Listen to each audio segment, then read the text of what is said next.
What's up, OILife fam? Today is a special one. I've known these two through social media for years. We've exchanged messages, and I've followed their journey long before the camera started rolling.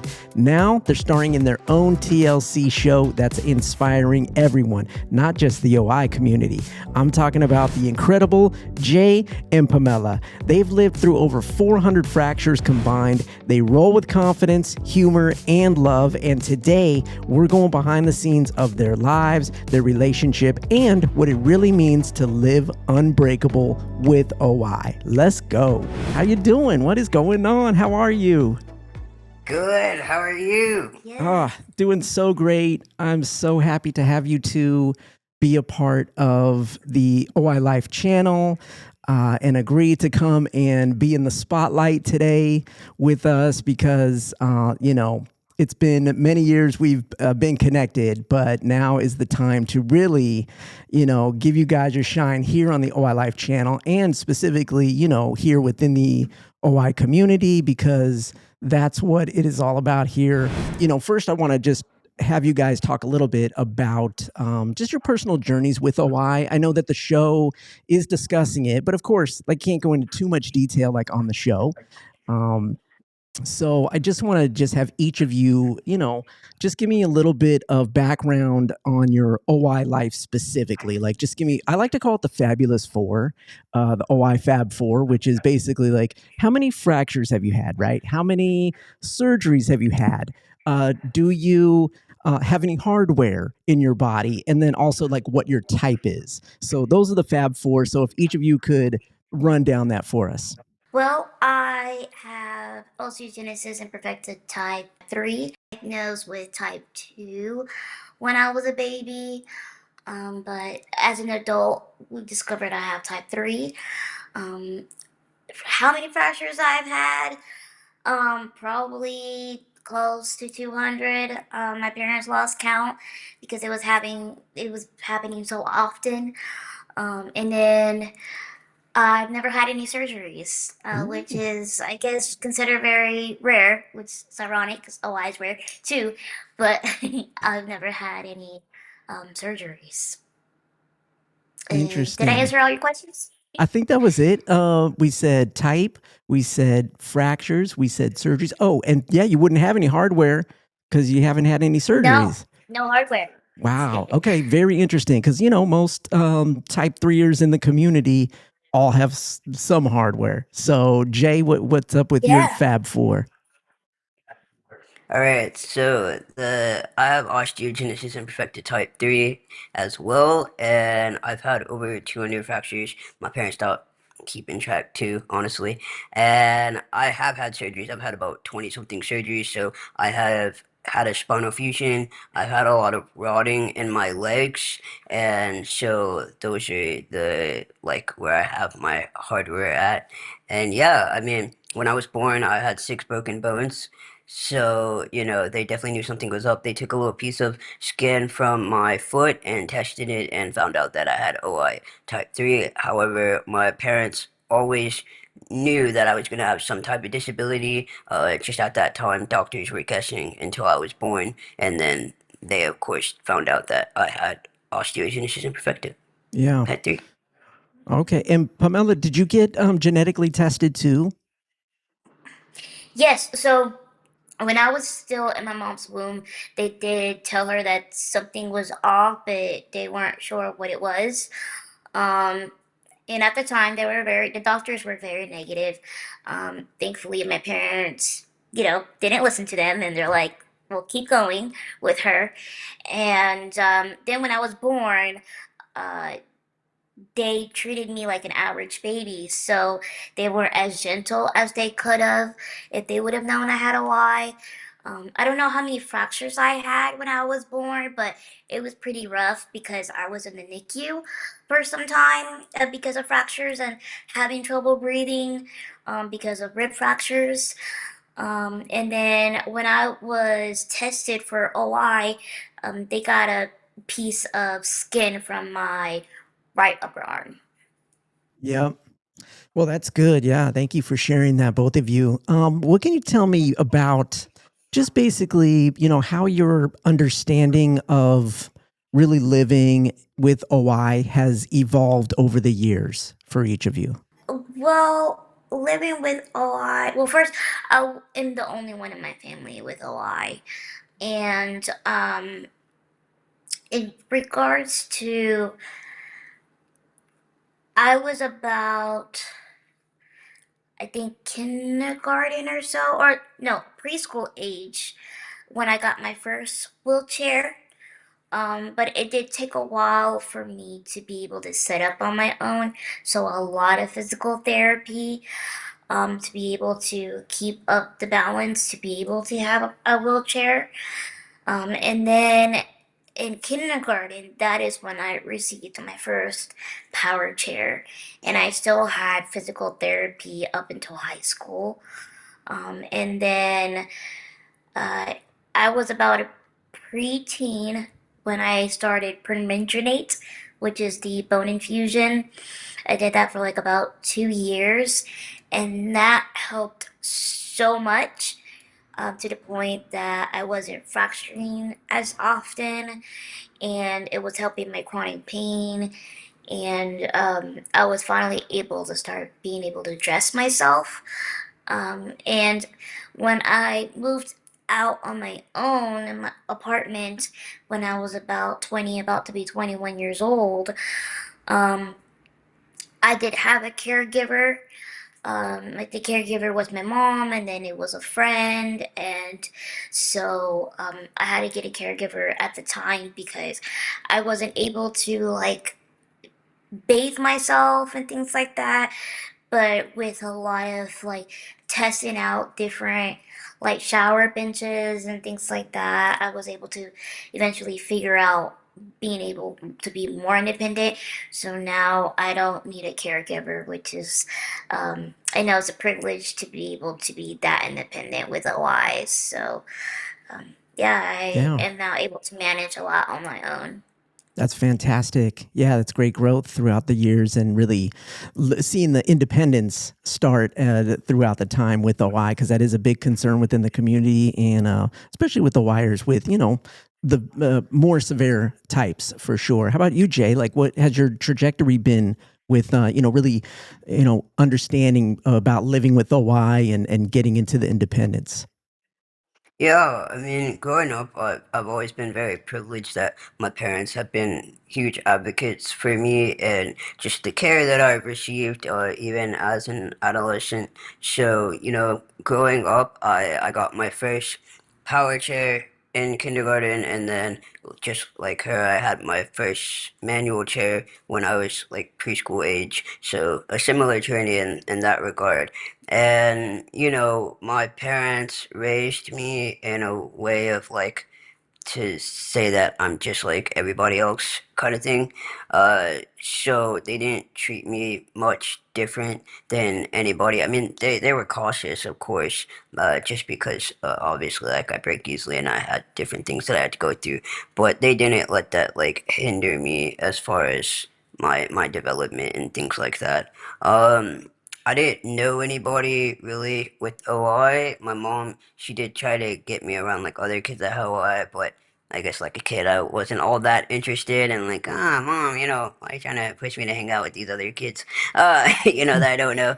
But anyway, I guess that was my only experience of like semi knowing people that had OI just when she would have me, hang out with other people. But like in school, I was the only one that, had the condition. Actually, that's not true. There was someone else that had the condition. However, they just they didn't really lean into it, I suppose, because they had a different type, either type 1 or 4. So as you know, typically you can kind of look like an average person, like average able-bodied person. Yep. Yep. And so she just didn't lean into that label, and I'm sure that had a lot to do with upbringing. So I didn't have that kind of like conversations with her, about it, which is fine. Everybody's experience is different, and as a kid, when you're younger, that's kind of like sometimes difficult to navigate having a disability and like talking about it, in that way. So Anyway, I was typically the only one just in school that was different than my peers because I was in general population, like the general population. I wasn't in a separate classroom or anything like that. So, I was very well known, just partially because of that, and also because I have a great personality from what I've heard. So, thankfully You that's do, in you there do. too. Yeah, so that helps a lot. So, and yeah, I mean, as far as independence goes, I mean, I had physical therapy, occupational therapy, learning how to do things like transferring and things like that, like having IEP meetings. And so, again, my parents are very big advocates in regards to my independence, especially my dad. When I got to college, I uh, lived independently in a dorm room. I had my own room, which I was glad I did not have any roommates, which was awesome. And so they, my dorm room was actually the first dorm room that they ever installed an accessible like button to. So I had a button that I could press that would open up my door and things Nice. like that. So Hmm. that was the first time that they'd ever done that and installed something like that. I also had a shower bench that was inside of my shower, and so things were made uh, custom as possible, for a dorm room. I stayed in that dorm room all 4 years, even though I wanted to go to another dorm room because I was the freshman dorm room. So that was the trade-off, of course. And my parents were like, absolutely not. Like, you're gonna stay right here. My dad, he was like, you're gonna be in this dorm room, all this work that was done. Right. Anyway, so, I stayed in that. So that was a trade-off, which also, kind of speaks to, I hope that those things kind of do change because again, when you're a freshman, it's all great to hang out with the freshmen, but as you get, up in the ranks, I suppose, of college and you're becoming a senior, that becomes something that just gets to you mentally. So that was tough for me at that time because it definitely showed how, I guess, different I was in comparison to my peers because they had done so many changes that weren't easily able to be transferred to like another dorm room. It just showed that we weren't exactly where we needed to be as far as accessibility. So I'm Yeah. hoping that's something that changes so that students like myself don't have to go through that. They're able to just go in whatever housing is suitable for their age range and things like that. So, I'm of course grateful that I had access to it. I just, again, that was just something that I wanted to be able to hang out with, my other peers that were around my age at that time, especially as a senior and things. So that, just with having going, in and out of like the hospitals going and stuff, I do have a lot of medical trauma as well, just because I've had so many surgeries. So there's certain smells that remind me of like the hospital. I don't like going to the hospital even if I have to visit somebody, which is interesting because like as you see in the show, I ended up in the hospital for like GI issues. So I still have to experience that life, whether it's with myself or with her going to the hospital. So that's just something I've had to like manage in that regard of dealing with those things like that come with it. Hmm. And just the social aspects of having OI as well. It's a rare condition, of course, because we're also little people and in power chairs. It's like a double whammy at times because I can't reach the cabinets and I have to use, like accessible vehicles and like think about access all the time whenever we go somewhere. Yeah. And even hanging out with friends and stuff is sometimes more challenging because you have to have a vehicle that's maybe accessible, and if it's not accessible, can we get like a manual chair or all these different things that we have to think about. And so yeah, I mean that experience has just been something that I've just learned to kind of navigate over time. Mm-hmm. I have Mm-hmm. moments where I'm like really great and I'm feeling empowered and awesome, and I'm like, yeah, like let's tackle the world. And then there's other times where, I'm grieving that life that, like, even though I don't know what it would be like to be like able-bodied, just the idea of it, I think there is sometimes that feeling of like loss of what you feel like you could have had, or what could be. And in those moments, when you're going through medical issues, or you're, having an access issue, or whatever the case is. And so, yeah, and then societal perceptions too is something I just had to navigate as well. What people think that I'm capable of doing, people's perceptions of me when they first see me, just based off of how I look. So, yeah, that's a long-winded answer of, the journey, but yeah, that's where I'm Yeah. at. No, it's Yeah, good. you It's answered good. it better than me. Go ahead. Go Uh, ahead. she said I answered it better than her, but I said no.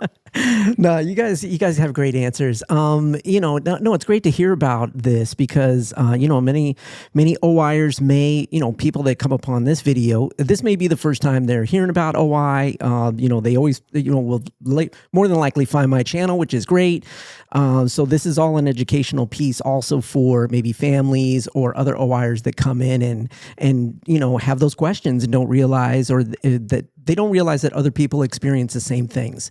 And so it's really Yeah, good to share about what we've been going through. Even for me, I have type 1, you have type 3. It's different, but there's a lot of through lines that are the same. So the same thoughts that we have about accessibility, about the fears, right? The fears, the right. judgments. I mean, we all have those same things going on. So it's great for you to share that. What I wanted to ask next was really, you're both connected into the community now, right? You had both expressed. I was the only one in my family that had it as well. I was a mutant. I'm a mutant. I'm the only one, as far as we Yeah, know. I don't know up the family tree. There might be somebody, but nobody right. other than me had it. So, connecting to the community, I really wanted to talk about that with you too. At what point did you connect with the community, and what importance did you find in that? Like, what support, and how did that kind of change the trajectory, if any, with you once you kind of got plugged into the community? Well, for me, when I was born in February in 93, right? And when I was born in that area, they didn't know what OI was. They had to like figure it out. And then months down the line in that same year, another girl was born with OI in the same city as me, which is Kansas City, Missouri. And her name is Erin, and we went to the same preschool together. And so she was my first like introduction and friend of like having the same OI type as me, or of type 3. And what was really great is, of course, we were able to always lean into each other and like just vent and fully understand each other about what we're going through as like little girls breaking our arm while playing Barbies and that. And then like the awkwardness of like you're growing up and entering teenagehood and all that. And it was really beautiful about that friendship, and I still have that friendship till this day. Is when I was born, my parents were new to the United States. They're immigrants from Mexico, and they weren't fluent in English at the time, and their first language was Spanish. And thanks to my friend Erin's mom, she was able to help us out with getting like the the main foundation to get things started. So her mom was going to my first like doctor's appointments and like being able to get my first wheelchair and getting physical therapy and being that like bridge to get things started. And then my mom at the time, she like tried to connect with other moms with OI online. I think at the time it was like an AOL or something like that. Like there was some type of like Yeah. group chat or whatever during those days.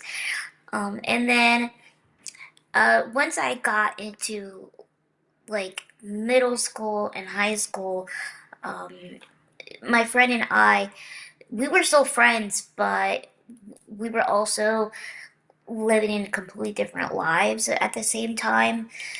So I had other friends with disabilities because I was in special education throughout my whole education life. And so I was able to build friendships like that. So I was always somehow always connected when it came to like disability. And it wasn't always OI related until I was graduating from high school and trying to figure out how to go to college and all that and what to do. Like, how do I live on my own? Because at that age, everyone's like living in a dorm or starting to like move out or get their first job and driving. And at the time, I wasn't driving like all of my friends, and I wasn't in the process of living in a dorm. So, um, thanks to the internet, I uh, started to build friendships on Facebook. And that's how I met you. And I read your book, and then it was OI groups on Facebook, and then kind of how the algorithm works is once you add one friendship, you get like a suggestion of like, hey, add this person and add Yeah. this person. And so then my friendship started to be more like when it came to OI online. And then nowadays you have other social media, which is great. So you got TikTok and all that fun stuff, and you're able to see like vlogs and more, like not just messages and reading things about OI, but also seeing like their lives and getting ideas of like, oh, okay, I should ask about that when I go to see my doctor. I didn't think about that. Or, oh, I can exercise this way in a wheelchair because this person with OI, the same type of as me, is doing these workouts. So let me try that out. And then also learning about those who have a uterus and having OI, that, oh wow, you can have a successful pregnancy as well if I ever do want to have a child. So just a lot of like, because I am at the time that I am now, the internet has been really helpful. I think I know a lot of people say silly things about the internet, but for me, I mean, it has been very helpful because that's where I get all my information about health tips and just lifestyle about OI and all that. And then I so happen to be in a relationship now with Jay, who has OI too, and we started off as friends online as well, and now we live together and we have a life together and we have a dog. So Yeah, yeah, it's it's great. amazing. No, it is amazing. Yeah, I absolutely agree with you. Internet, Facebook especially, got me connected to the community. Really, gosh, 2015, 14, something like that is when I really plugged in Yes. and started connecting to the community. I didn't know any, well, only one other person. Same thing up until then. And so, yeah, I think the internet has been a great thing. How about you, Jay? Like, how's it been, getting plugged into the community, and, what have you garnered from that? Yeah, so, for myself, I had a lot of internalized ableism, especially so I really was pretty disconnected just from my disability in general. Like, to be honest with you, I think that impartial has to do with just sometimes that balance of like being treated normal it can kind of create this space where you don't really know if you should feel proud of like being disabled or if it's something that you should just be like I have and that's just it. kind of thing. So when I actually met Pamela is really what changed my thinking in that and how I viewed myself as a person with a disability because I truly just didn't talk about it. Like social media wise, I wasn't really like about talking on it. I just wanted to focus on my music, for my um producer brand, mini producer. So that was kind of my focus. Of course, I did like fitness for a little bit, working out and things like that. However, I really wasn't super like rah I suppose about disability only because I just didn't know how I felt about it. I didn't know like how I viewed myself was just like, okay, I was born with this and like that's just what it is, but like I don't gotta really talk about it, you know. However, with meeting Pamela and again sometimes it's just infectious because people like to see someone the complete opposite who's like very big advocate, very big into talking about disability. It just rubs off on you and you're like, so now I'm like talking about it and about to write think pieces and speeches on it at this point, Yep. which is super helpful because I think it also speaks to everybody's journey looks different with disability and navigating it, and everyone has a different relationship with their disability and how they view themselves and how they perceive it, and so I'm obviously grateful that now I see it in a more positive light. It's something that I embrace, and that has helped me connect with more people who have OI and more people being able to share their stories and me being able to receive that and also sharing my experiences. So, again, that's just something that took time for me, to get to that point. And also, I'm glad because it's so freeing. I've been saying this now because I just heard it in a video and like when you learn to really lean into the most authentic parts of yourself is like that's when you're the most free. And so I definitely have felt that way since leaning into just various aspects of who I am and being authentic, and that has been a freeing thing. So I'm definitely glad to be more connected in the community talking about OI specifically, and looking forward to just continuing to do that, continuing to connect with others, and obviously I've known you for a while, just through the interwebs of social media, you know what I mean? So yeah, I mean, seeing more people like yourself and just other advocates who have OI and just in the disability space in general is really awesome and empowers me to just continue to lean more into that journey and connect with more people who, have a similar or the same experience. Absolutely. Absolutely. Yeah. I feel the same way. And it's important for us to share our stories. So, having OI, it's rare, right? We know that the population is small, the percentage, but, I always encourage everybody. I wrote my book. I encourage everybody to write a book. You know what I mean? I'm like, we all Yeah. need to write books because it's not just about sharing with ourselves within the community. It's about sharing what the community has to offer to society, right? And like just Yes. the various, the levels of severity. It's a spectrum of what we're on, right?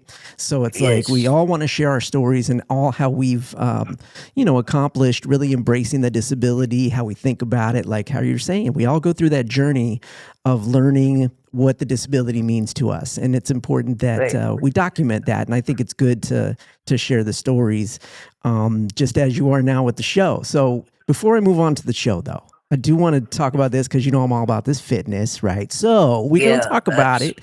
I want to know, what role does fitness play now? What are you up to with it? And because I know we did connect even through the fitness stuff before, and I want to hear from both of you. What are you doing now in the fitness realm to stay healthy, to keep moving? Tell me what you guys are up to with that right now. Go ahead. You're really good at that fitness stuff. Okay. See, she put me You're out really there. good at the fitness stuff. So, truth be told, my fitness journey has changed. I was a lot more physically active when I was in college. However, I have started to experience more chronic pain than I did back then, or at least that I guess I recognized. I'm sure I was always experiencing it, just I was a little stubborn in getting help for that. So but I do experience a lot of chronic pain. So my fitness journey has changed a lot, and I'm still navigating that, which is, something we're gonna have to link up on, because Mm-hmm. Mm-hmm. I want to get back into it in a way that would really work well for me, because I love strength training. I used to do a lot of like hit type of workouts. I really love stuff that's just very hype and, active, or stuff that has to use weights and things like that. Just because I feel like, as at least for me in my journey, that just helps a lot with my confidence and how I feel about myself, and also just how I feel about my body. I'm not looking to be a bodybuilder, or, in a strongman competition or anything like that. However, it's just nice to still be able to do things just around our place, and stuff like that, and being able to help with our dog, who's hitting 10 pounds. I still got to be able to lift her up and things like that. So, those are important things for me physically. Also being intentional about like what you eat and things. So like I love ribs, all right? I'm not gonna shy away We from all that, do. okay? We all do. Yeah.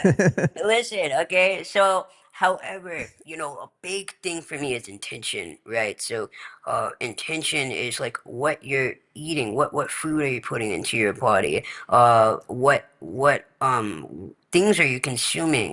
Whether it's podcasts, whether it's books, everything. So, like what you're consuming, it doesn't just have to be food, and I feel like all of those things translate. So, like my fitness journey, although it looks different and it's evolved, it's something that I'm just adapting to, which I've had to do my whole entire life.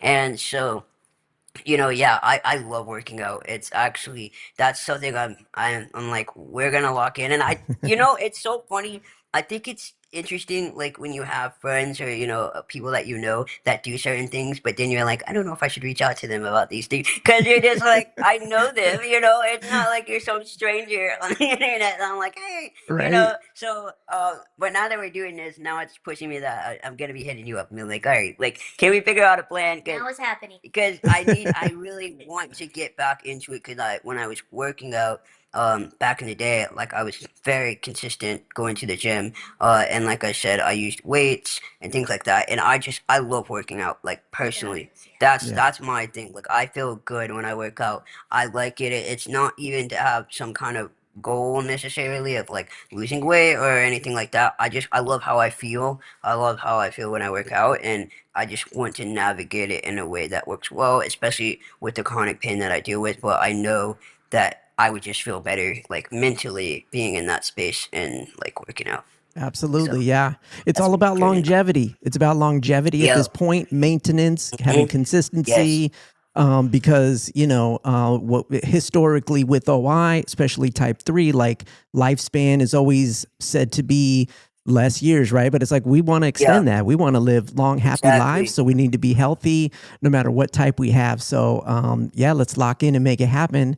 And Pamela, you're going Okay. to join us, right? Yeah. Talk about Yes, yes. So, just for the viewers out there, of mental health, I will be starting off with that because, um, I was introduced fitness in a negative way, and so that developed an eating disorder. So I used to obsess over like calorie counting or just not eating or exercising too much and then not eating or not eating enough. So it was really hard for me to like change my mindset of like why am I exercising or why am I eating healthy? Is it to look a certain way? Because I had to like really like be real with myself that like no matter what, like my body is not going to look like an average woman. It's not gonna happen. No matter what I do, it's just what no matter what weights I do or what I eat, I'm not gonna look like a certain way. However, when I would to hear your take, like your post about fitness, about why, and like you said, like longevity, and like trying to build muscle to prevent more bone fractures and all that. I try to lean in on that more and switch the narrative of like obsessing over looking a certain way and more so focus on just being healthy as much as I can. Um, and so I love to dance. That's one of the things that I enjoy the most. So instead of obsessing over like doing weights and things like that, I started to make it fun and doing movements that is fun to me and doesn't feel like a workout. So like Zumba, and doing a lot of like dancing. Nowadays, I also deal with a lot of chronic pain, and my scoliosis has gotten worse, unfortunately, because again, I've never had any surgeries. And so with that, my scoliosis have gotten worse, which has caused me a lot of back pain. And I also deal with now more fractures with my ribs. So I fracture like a couple of times a year in my ribs area. And, when you break something, it takes, a few months or so to heal. So when I break a rib, now, like, I can't do too much movement for a certain amount of time. And then once it heals, I'm like trying to, you know, exercise or do what I can. And then, like, this cycle. So, like, I'm exercising and dancing and doing well. And then in a couple of months, I have to just take it easy. So it's always like that weird wave of up and down. Um, but whenever I can, I do enjoy dancing as exercising, and lift some weights.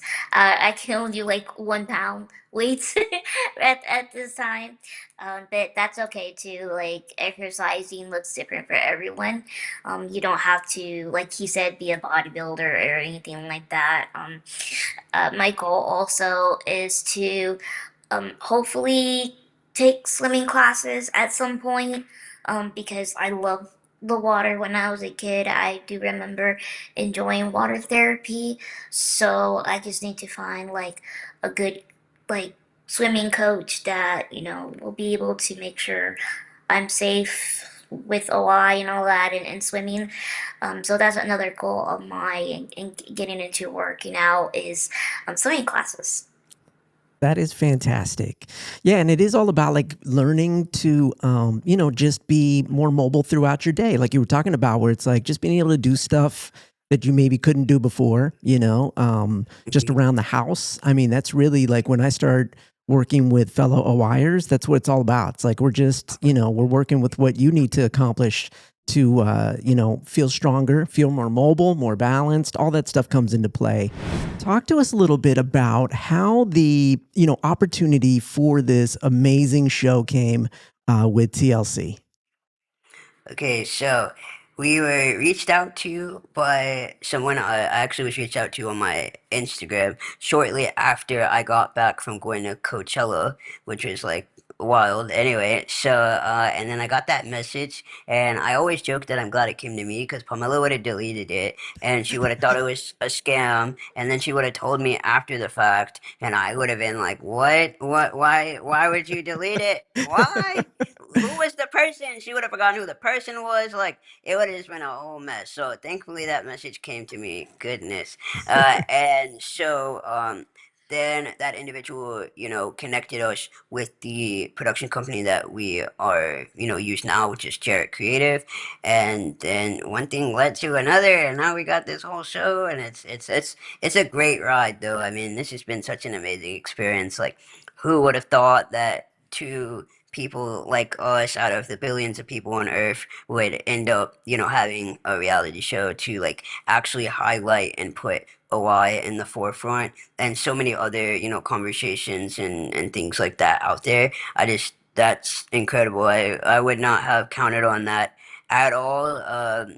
Fun fact is actually that I um every year I like write down for like manifestation and all those things, like things that will happen, that are happening. I always write it in present tense.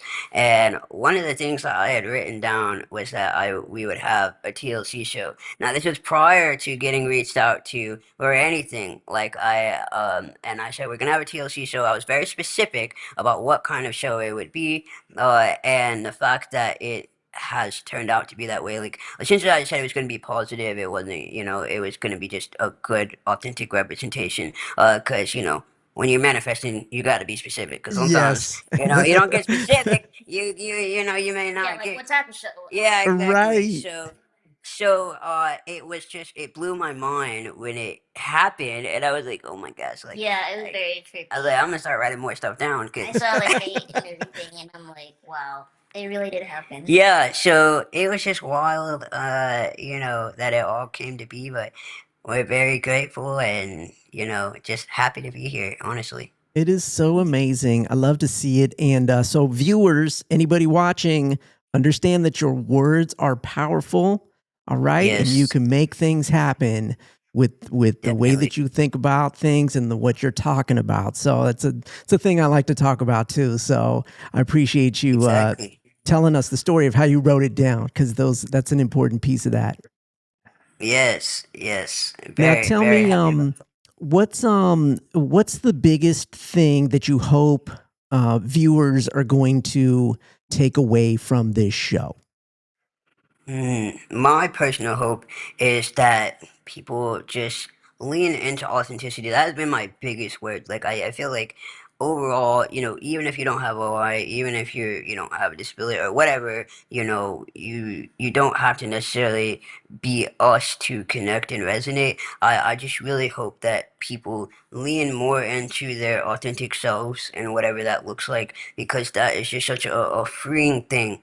It's empowering when you are just living your life in the way that is good for you. And I always say like as long as you're not like harming people or harming yourself, then do you.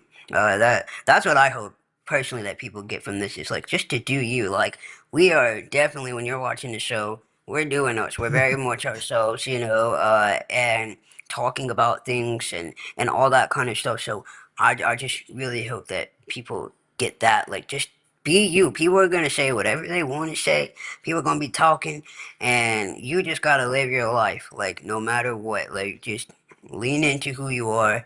And when you do that, man, it's gonna feel so good. It's gonna feel a lot better when you're not trying to like live for other people or live for other people's opinions and perceptions about you. Because someone's always gonna think something, no matter what you do. So yeah. Be you. Yeah, What would like you say? same thing of what you said of like don't dim your light for others Hmm. because it's wild because like I always wanted to be on TV, but more so like an actress, like I can be a character and then just do my role and then go home. But like you said, be specific on your goals. So I just said I want to be on TV, but I am on a reality show, so I have to like literally just be me, and what you see is what you get. And so I think I'm really excited for like the youth out there to see that representation because not only like disability but like Mexican American representation, Black representation, LGBTQ plus community representation. So like our show had a lot of layers to it, and I think anyone can uh, take the show and maybe hopefully see things differently in a positive way, or learn something new, or thinking some way of like, oh, I didn't know that and now I know, now I'm going to be more open-minded about certain people. So yeah, and it's also a great time because I mean we're just having a great time doing it, and Yeah. we hope that while they're watching the show, it gives them a break of, what they're going through and just enjoy the show and having a good time with us. Yeah, I mean, Absolutely. hope it gives hope too. A lot of hope. I think again when you're going through just different things in life and it can feel tough and things like that. I just hope that people can at least have a break from like what you said, like have a break from that, and just be able to hopefully make this their comfort show. And we've been able to hear that it has been a comfort show for a lot of people. So that is just such a huge compliment and honor to know that, especially since we're a new show that's out here. You know what I mean? Hmm. So we're just very grateful for that, for sure. Yeah, it's really cool. It's great to see just in the, first few episodes that this show is multi-layered. You guys are really, Hmm. everyone's focusing, the show is really focusing on different aspects of your life, which is great. It's not Yes. just one sided, it's not just one focus. And it's just so amazing to see not only the representation of Hawaii out there, but everything else that you are going through and, Hmm. watching the journey. So, Yes. I want to get a little behind the scenes and just ask from each of you, like, how does it feel to have cameras following you around? Like, what does that feel like for each of you? Oh man, you want to go first, or Well, just for me, I mean, I've always been stared at in public, so in a way, I feel like I'm always on the spot. It's just doing regular stuff out in public. But having like people in my house every day, um, I don't know. I think we were very fortunate that our team was just very kind and very open-minded and respected our boundaries. So it never felt like we are just some zoo animals. And we even ended up having some forever friendships that we're going to keep from the team. So it was a little awkward at first, but I mean, you kind of just get used to it because I've always felt like I've always been on the spot. It's just now being recorded. And how about you, Jay? yeah. For myself, I have had some experiences with cameras and my face and stuff like that, just because, Tony, I'm sure you know I've gone viral a few times just for different related stuff. Yeah.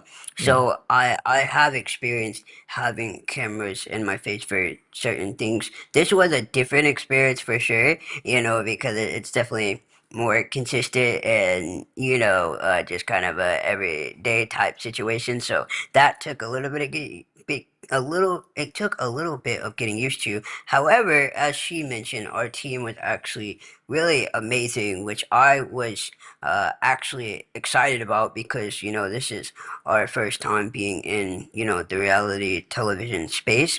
So I was really happy to know that just good humans are out there in this space. And I was just super excited that we got to be connected with those people, had a really great team, and like she said, we just developed some really great friendships through that and great relationships that we're really excited for and grateful for. So, it really, this show feels like a diary in a lot of ways, like, that we're just sharing with the world. And so that's just something that's so cool, to think about, like this just open book that you're kind of watching everything unfold on screen. So Yeah. yeah, And you'll be able to watch it back, later for you yeah, too. it's You'd be always gonna like, be there. yeah, it's so And I cool. love that my grandmother is, my grandmother, of course, is featured in the show. And I think that's really amazing because, she's getting older and things like that. So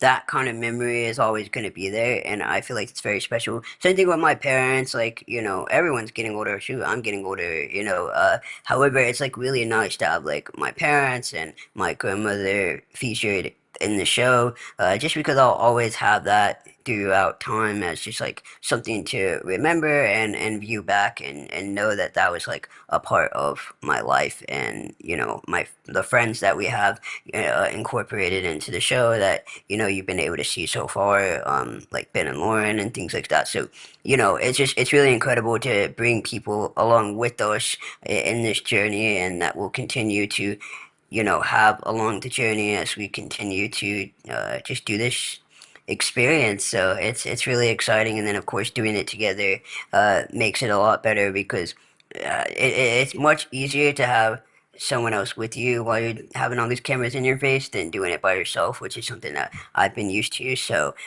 yeah, the experience has been really cool. That's so cool. That's so fun. Is there anything that either of you would, just based on our conversation thus far, is there anything I might have missed or something that you specifically wanted to talk about? Or do you think we're doing pretty good? Hmm.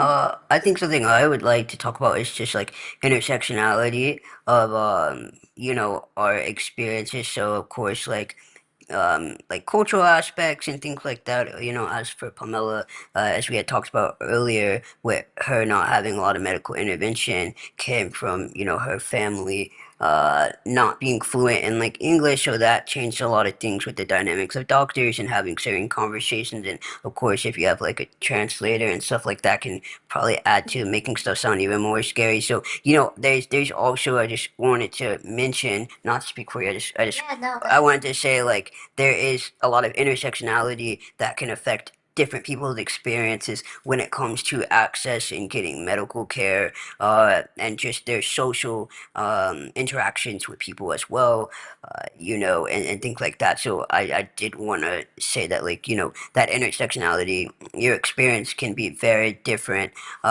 depending on just cultural aspects and how you were raised and what you had access to, or if there's language barriers and things like that. So, you know, unfortunately, discrimination. and discrimination, Mhm. yeah. So I just want to speak on that because I think that's something that's just very important to talk about when it comes not just only to OI but disability in general, because that does lead people to have various experiences based off of just many different aspects of their life experience and different things. Yeah. I feel like that's an important thing to Yeah, thank you for adding speak that. on. Yeah. Yeah, absolutely. And what do you think, what advice would you give to somebody? You've experienced a lot of it, both of you. So like what's, one tidbit or piece of advice that you could give to somebody who is or possibly, going through something where they're facing these challenges? What would you say to them to be able to, again, give them a practical tip or just some, Yeah. general advice for hope?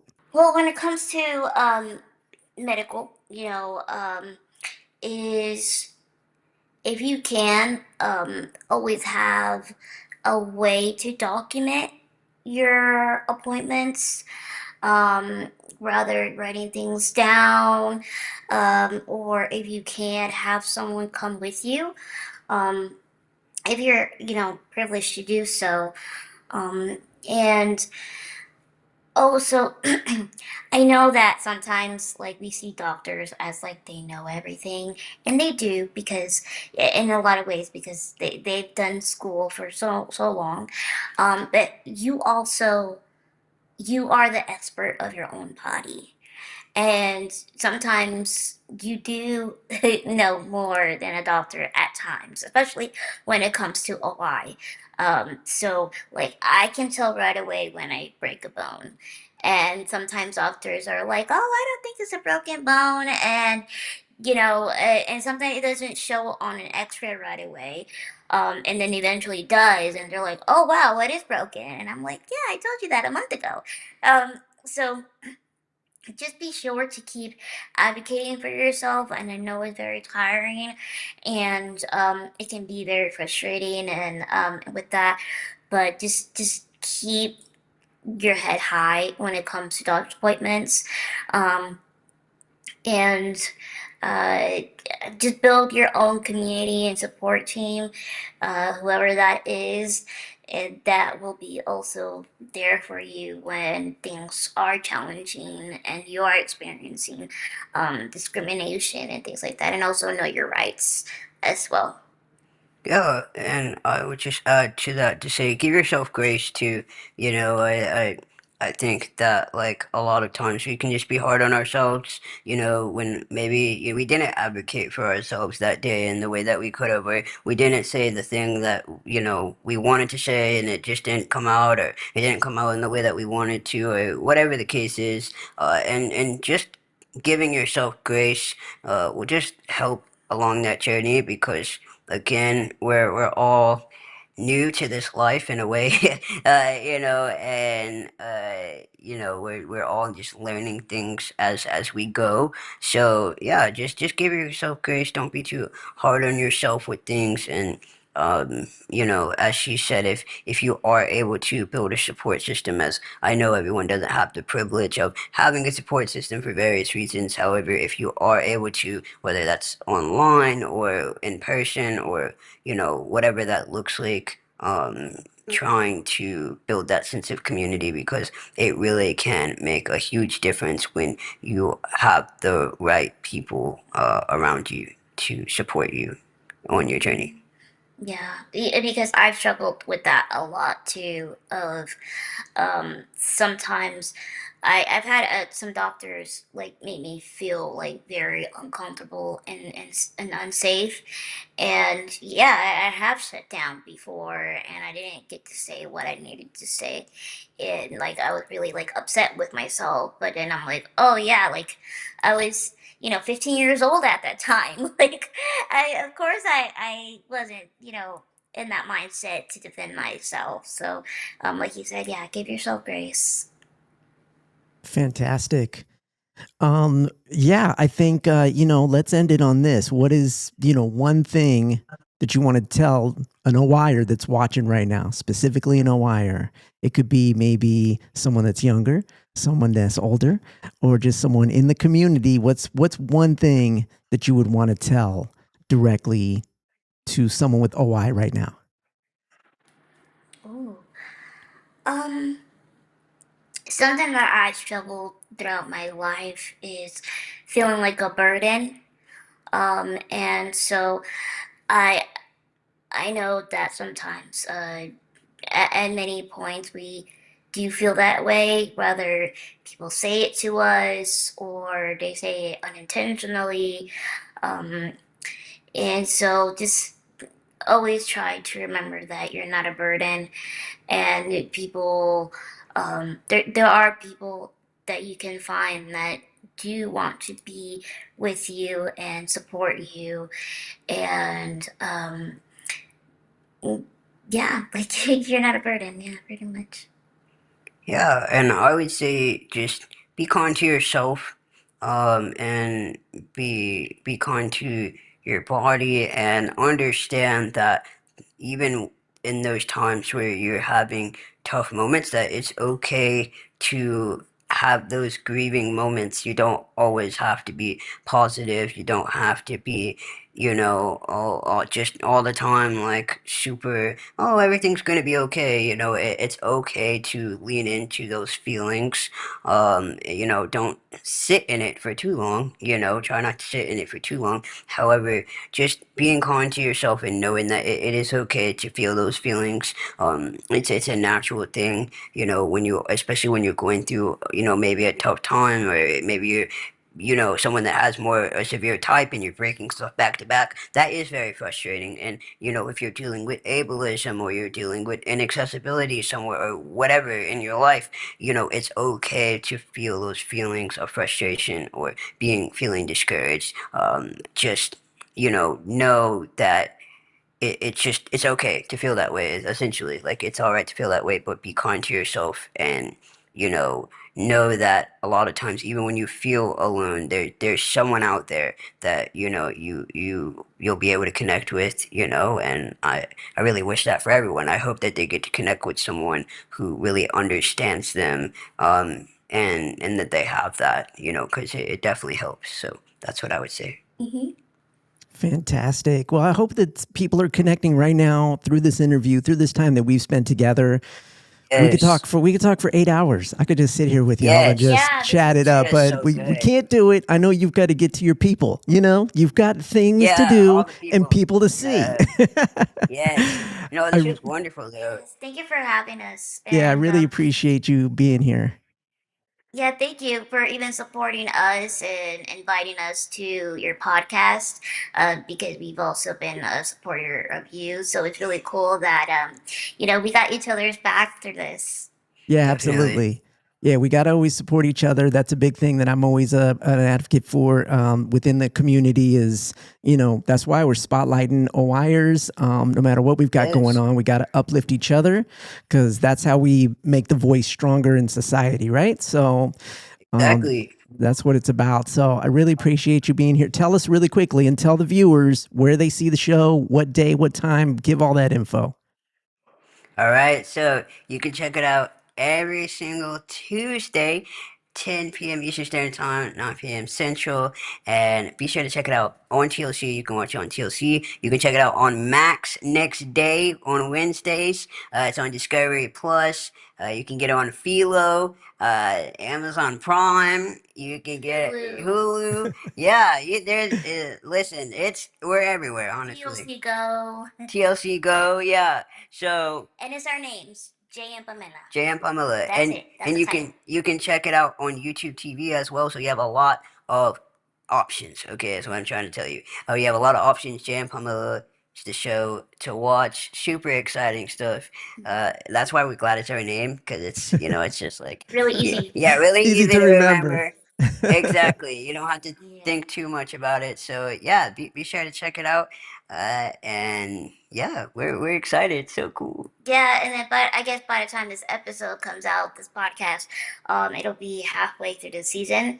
So just know it'll be 8 episodes. Yes. So if this is your first time knowing about the show, you have some episodes to catch up on, and that way you can watch the great ending of the season. Yes. That's right. And we may have to link up again after the season's over so we can dive into some of what's going to happen. Yes. We'll have to see definitely. what's up with that. Well, thank you so much for being here. Thank you for having us. This was It's so super fun. exciting. Be sure to catch Jay and Pamela on their new TLC series, Jay and Pamela. It's so easy because it's their names. It's now streaming, so check your local listings or TLC site for more info. And if you're living with osteogenesis imperfecta and looking for support, movement tips, or just want to connect with others who get it, visit TonyJacobson.com/OILife and join the OILife fam. Until next time, stay strong, stay connected, and stay unbreakable. Peace.